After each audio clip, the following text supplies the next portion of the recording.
An army that has grown 1.5 times larger, the right to strike first, nearly 300,000 reservists ready for mobilization. This is not Russia, this is Belarus. The Belarusian opposition has handed over a document to Ukraine, a detailed description of how the Lukashenko regime is preparing for possible direct participation in the war against Ukraine. 8 specific indicators: legislation, the army, infrastructure, even children in patriotic camps. Today we are talking about. The Ministry of Foreign Affairs of Ukraine has received an analytical report from the Belarusian opposition on the signs of preparation by the self-proclaimed President Alexander Lukashenko for a possible war with Ukraine. In a post that appeared on June 22nd, it was reported that the deputy head of the United Transitional Cabinet of Belarus, Pavel Latushka, handed the document over to the Minister of Foreign Affairs, Andriy Sybiha. Ukraine received a detailed description of how the military-industrial complex and the legislation of Belarus were preparing for combat operations on the side of the Russian Federation. We are preparing for war. That's why we created the armed forces. That's why we maintain them. That's why people set aside money from their modest salaries and earnings. Money, every penny, is for the purpose of preserving us, you and me. Therefore, the task, I think the host will say more, was set as one.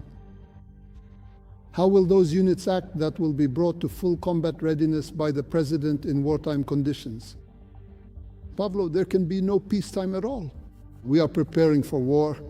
In addition to increased spending and the expansion of the military, they also mentioned working with the population and boosting the capacity of defense industry enterprises.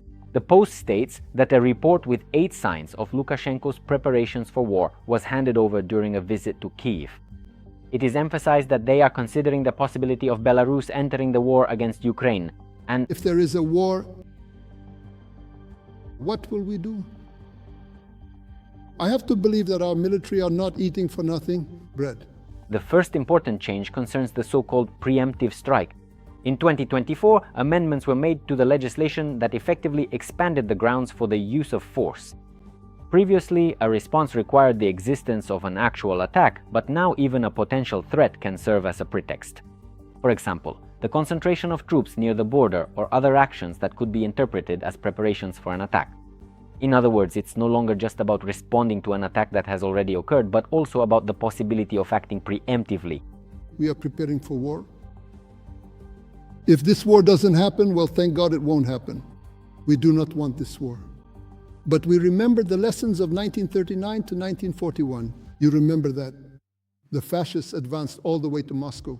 Why? Because some believed the war would start while others doubted it. They thought it was disinformation. That's why, just in case, we are preparing to the fullest extent. Well, whether there will be a war or not, that doesn't depend on us. We are not planning to fight anyone as long as no one threatens us. It's quiet, peaceful, a beautiful green country, as you can see. We are ready to keep living this way. But it's not just about the legislation. At the same time, Belarus is increasing its military potential. The number of contract soldiers has increased by about 1.5 times, and the reserve now numbers almost 289,000 people.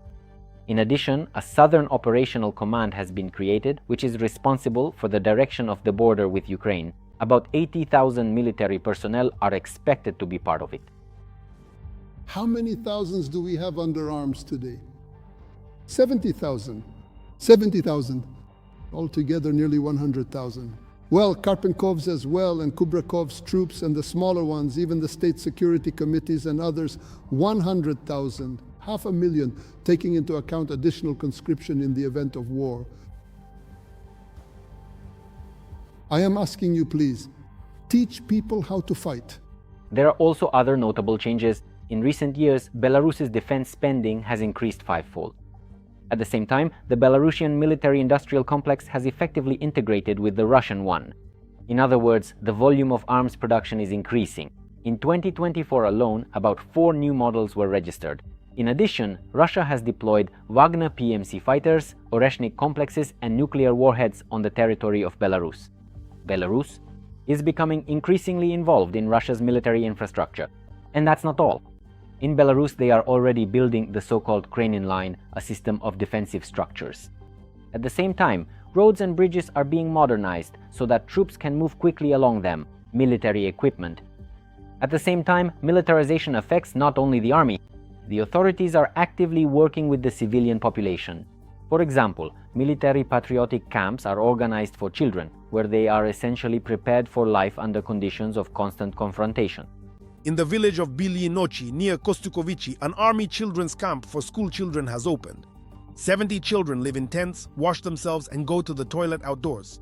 They eat in the school cafeteria and march their information to a song. 6th grader Matvi sees this as an achievement. For being late, 10 push-ups, and there are also drills, campfires, duties, and meetings with guests, including military personnel. Everything in general is just as it should be. The program is run by the internal troops. They promise drill, hand-to-hand combat, and an introduction to the military. The camp leadership believes that our children will have to defend the country. That's why a tent for 12 people is considered an important life experience that they will definitely need in the future.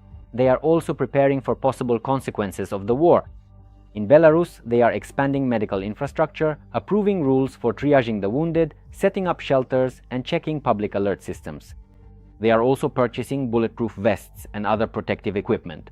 At the same time, they are preparing the transportation system as well.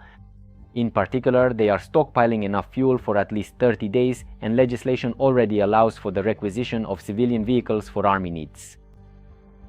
The readiness of the armed forces to repel the enemy, the ability to instantly respond to any aggressive movement toward our borders, this is the only guarantee of peace and security for the state. You know, I very often and many times, I tell General Khrenin and Churchill, guys, what I need from you is this. The main thing is that you must report any possible or actual attack on Belarus. Belarusian opposition members reported that their report contains recommendations for Ukraine and the world on how to stop Lukashenko. So far, there have been no comments on the resources of Ukraine's Ministry of Foreign Affairs from the head of the MFA, Andriy Sibiha, or from spokesperson Georgi Tiki. Regarding the Belarusian opposition's report on Lukashenko's preparations for war, the committee's post includes a link to a 30-page document titled Systematic Preparation of the Lukashenko Regime for Possible Entry into the War on Russia's Side and Recommendations to Prevent this Scenario. The document contains 6 sections, which describe in detail the transformation of Lukashenko's regime to meet the needs of war. Among other things, there is a chart showing the increase in defense spending from 2022 to 2025. We can see that in 2022, Minsk spent about 2.3 billion Belarusian rubles on this, while in 2025 it will be 4.6 billion rubles, which is roughly $1.5 billion.